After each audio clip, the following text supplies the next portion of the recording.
ಶ್ರೀರಾಮನವಮಿ.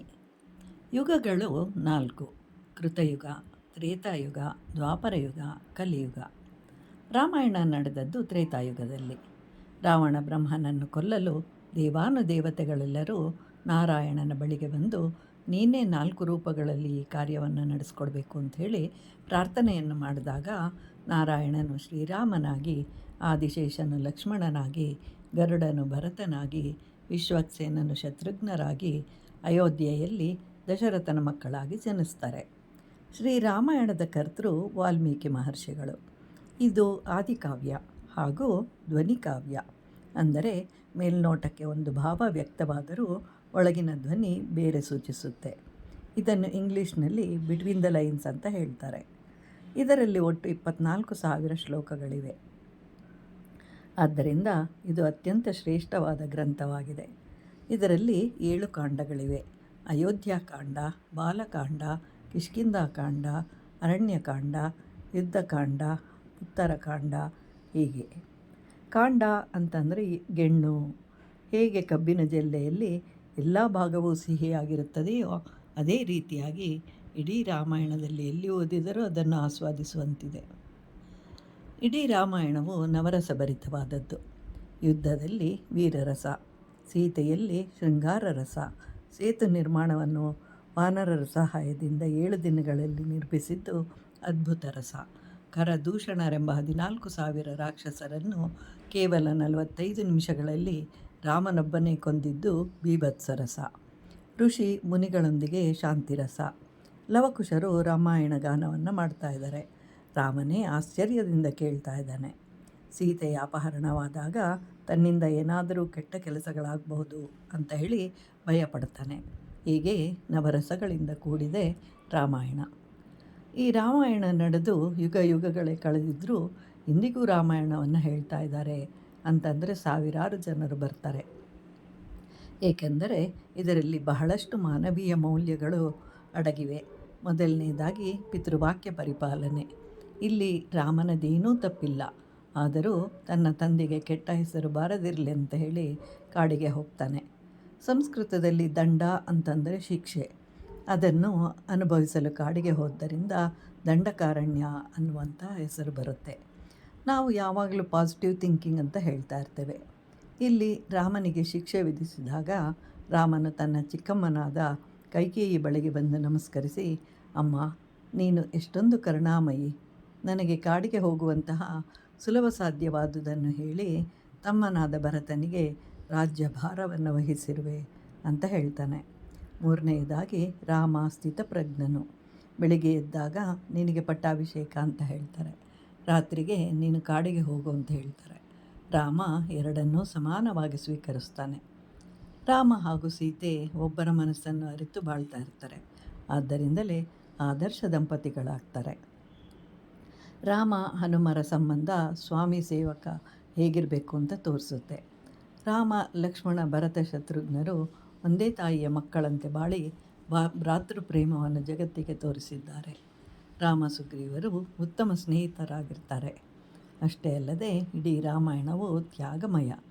ರಾಮನು ರಾಜ್ಯ ತ್ಯಾಗ ಮಾಡ್ತಾನೆ. ಭರತ ಲಕ್ಷ್ಮಣ ಶತ್ರುಘ್ನರು ರಾಜ್ಯವನ್ನು ಬೇಡ ಅಂತ ಹೇಳಿ ತ್ಯಾಗವನ್ನು ಮಾಡ್ತಾರೆ.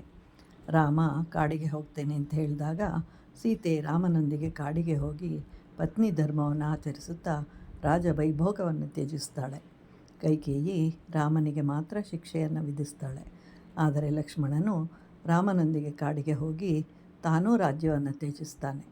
ಹೀಗೆ ಇಡೀ ರಾಮಾಯಣ ತ್ಯಾಗ ಜೀವನವನ್ನು ಸಾರುತ್ತೆ. ರಾಮನು 11,000 ವರ್ಷಗಳ ಕಾಲ ಜೀವಿಸಿರ್ತಾನೆ. ಸೀತೆಯೊಂದಿಗೆ 10,000 ವರ್ಷಗಳು. ಸೀತೆ ಇಲ್ಲದೆ 1,000 ವರ್ಷಗಳ ಕಾಲ ಜೀವಿಸಿರ್ತಾನೆ. ಆದರೆ ರಾಮಾಯಣವು ಪ್ರಾರಂಭದಲ್ಲಿಯೇ ರಾಮನಿಗೆ 12 ವರ್ಷಗಳು ಅಂತ ತಿಳಿಸುತ್ತೆ. ಬಳಿಕ 14 ವರ್ಷಗಳು ವನವಾಸದ ಕಥೆ ಇದೆ. ಆ ಬಳಿಕ ನಡೆದ ಕಥೆ ಏನೂ ತ್ಯಾಗವಿಲ್ಲದೆ ಇರುವುದರಿಂದ ತಿಳಿಸಿಲ್ಲ. ಈ ರಾಮಾಯಣವನ್ನು ಶ್ರೀರಾಮಾಯಣ ಅಂತ ಹೇಳ್ತಾರೆ.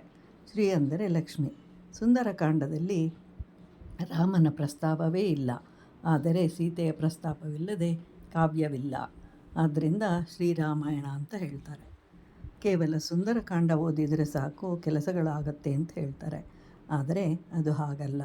ಅದನ್ನು ಓದಿ ಹನುಮನು ಎಷ್ಟು ಕಷ್ಟಪಟ್ಟು ಸೀತೆಯನ್ನು ಹುಡುಕಿ ಕೆಲಸವನ್ನು ನಿರ್ವಹಿಸ್ತಾನೆಯೋ ಆ ರೀತಿ ಮಾಡಿದಾಗ ಮಾತ್ರ ಕೆಲಸ ಸಫಲವಾಗುತ್ತದೆ. ರಾಮೋ ವಿಗ್ರಹವಾನ್ ಧರ್ಮ ಅಂತಂದರೆ ಧರ್ಮಕ್ಕೆ ಒಂದು ರೂಪ ಕೊಟ್ಟರೆ ಅದು ಶ್ರೀರಾಮನಂತೆ ಇರುತ್ತದೆ ಅಂತ ಅರ್ಥ. ಅಂತಹ ಪ್ರೇಮಮಯಿ ಹಾಗೂ ಧರ್ಮಾತ್ಮನು ರಾಮ. ಆದ್ದರಿಂದಲೇ ಸುಪ್ರಭಾತದ ಪ್ರಾರಂಭವು ಕೌಸಲ್ಯ ಸುಪ್ರಜಾ ರಾಮ ಅಂತ ಹೇಳಿದ್ದಾರೆ. ಅಷ್ಟೇ ಅಲ್ಲ, ಅಭಿರಾಮ ಗುಣಾಕರ ದಾಶರಥಿ ಜಗದೇಕಧನುರ್ಧರ ಧೀರಮತೆ ರಘುನಾಯಕ ರಾಮ ರಮೇಶ ವಿಭೋ ವರದೋ ಭವದೇವ ದಯಾ ಜಲದೆ.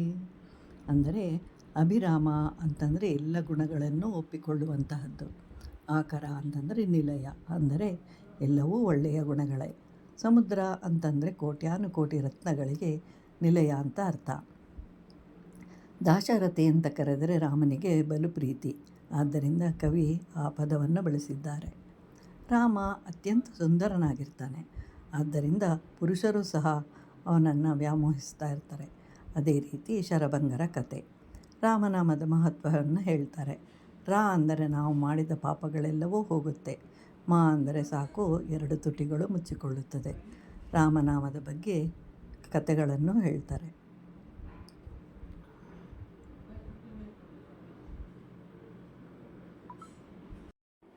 ಇಡೀ ರಾಮಾಯಣವು ಅಣ್ಣ ತಮ್ಮಂದಿರ ಕತೆ. ರಾಮ, ಲಕ್ಷ್ಮಣ, ಭರತ, ಶತ್ರುಘ್ನರು ಧರ್ಮ, ಅರ್ಥ, ಕಾಮ ಹಾಗೂ ಮೋಕ್ಷಕ್ಕೆ ಸಂಕೇತವಾದರೆ, ರಾವಣ, ವಿಭೀಷಣ, ಕುಂಭಕರ್ಣರು ರಾಜಸಿಕ, ಸಾತ್ವಿಕ ಹಾಗೂ ತಾಮಸಿಕ ಗುಣಕ್ಕೆ ಸಂಕೇತವಾಗಿದೆ. ವಾಲಿಯು ಕಾಮಕ್ಕೆ ಸಂಕೇತವಾದರೆ, ಸುಗ್ರೀವನು ಕ್ರೋಧಕ್ಕೆ ಸಂಕೇತ. ಅದೇ ರೀತಿ ಜಟಾಯು ಮತ್ತು ಸಂಪಾತಿಯು ಅಣ್ಣ ತಮ್ಮಂದಿರು. ರಾಮನಿಗೆ ಹೆಸರನ್ನಿಡುವಾಗ ದೇವತೆಗಳೆಲ್ಲರೂ ಕೂಡ ಕಾಯ್ತಾ ಇರ್ತಾರೆ.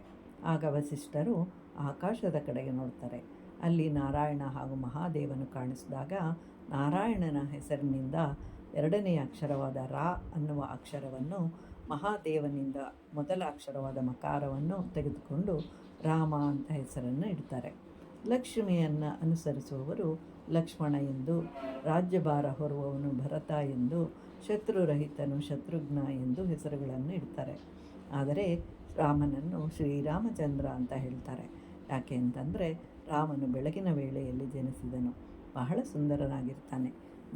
ದೇವತೆಗಳೆಲ್ಲರೂ ಶ್ರೀರಾಮನನ್ನು ದರ್ಶಿಸಲು ಬರುತ್ತಾರೆ. ದರ್ಶಿಸಿದ ಎಲ್ಲ ದೇವತೆಗಳು ಶ್ರೀರಾಮನನ್ನು ವರ್ಣಿಸ್ತಾರೆ. ಇದನ್ನು ಕೇಳಿಸಿಕೊಳ್ಳುತ್ತಿದ್ದಂತಹ ಚಂದ್ರನು ಬಹಳವಾಗಿ ದುಃಖಿಸ್ತಾನೆ.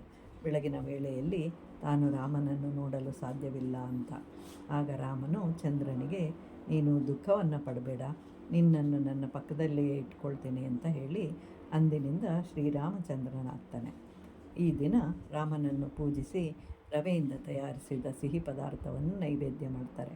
ಇದರ ಜೊತೆಗೆ ನೀರು, ಮಜ್ಜಿಗೆ, ಬೆಲ್ಲದ ಪಾನಕವನ್ನು ತಯಾರಿಸ್ತಾರೆ. ನಮ್ಮ ಪೂರ್ವಿಕರು ಬಹಳ ಬುದ್ಧಿವಂತರು. ಬೇಸಿಗೆಯಾದ್ದರಿಂದ ನೀರು, ಮಜ್ಜಿಗೆ, ಪಾನಕ, ಕೋಸಂಬರಿಯನ್ನು ಮಾಡಿ ಸ್ವೀಕರಿಸ್ತಾರೆ. ನಮ್ಮ ಎಲ್ಲ ಹಬ್ಬಗಳು ಆರೋಗ್ಯದ ದೃಷ್ಟಿಯಿಂದ ಮಾಡಿರುವರು. ಬೇಸಿಗೆಯ ಬಿಸಿಲಿನಿಂದ ತಂಪಾಗುವುದು, ಬಾಯಾರಿಕೆಯೂ ನೀಗುತ್ತದೆ. ಎಲ್ಲರಿಗೂ ಶ್ರೀರಾಮನವಮಿಯ ಶುಭಾಶಯಗಳನ್ನು ಕೋರುತ್ತಾ, ಇನ್ನಾದರೂ ಶ್ರೀರಾಮ ರಾಜ್ಯ ನಿರ್ಮಾಣವಾಗಲಿ ಅಂತ ಹೇಳಿ ಹಾರೈಸ್ತಾ, ಓಂ ಶಾಂತಿ ಶಾಂತಿ ಶಾಂತಿ.